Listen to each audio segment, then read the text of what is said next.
here we go. Article 5 of the Constitution outlines the process of amending the Constitution. As a document written in 1787, it would have been foolish to assume that no changes would be needed as time progressed. The Constitution provides two methods for proposing amendments.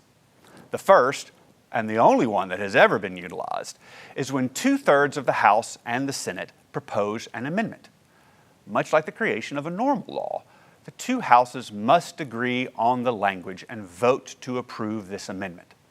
However, unlike the creation of a normal law, the proposed amendment does not go to the President. Instead, it goes directly to the states. When 3/4 of the states have approved the amendment, a process called ratification, the amendment becomes part of the Constitution. The second method for proposing an amendment has never been used. Here, a constitutional convention is called by 2/3 of the state legislatures.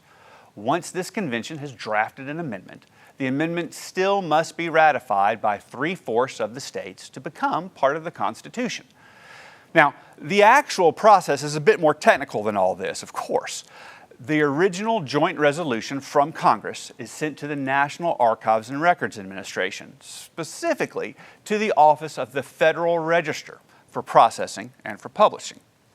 This office provides the official paperwork to the states.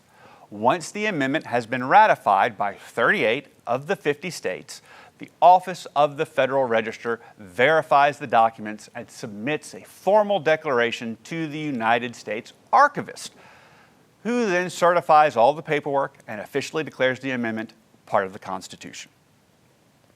Since the adoption of the Constitution, there have been 27 amendments. Some of these have been what I would call process amendments, changing the way government works on some particular detail. Other amendments have been expansions or limitations of the power of the federal government. Early amendments had no time limit on them, meaning that they were potentially active until they received enough votes. The 27th Amendment was originally one of the first 12 proposed amendments, but did not receive enough votes for ratification until 1992. Most modern amendments have a time frame attached to them, giving the amendment a set period of time to achieve the required number of votes.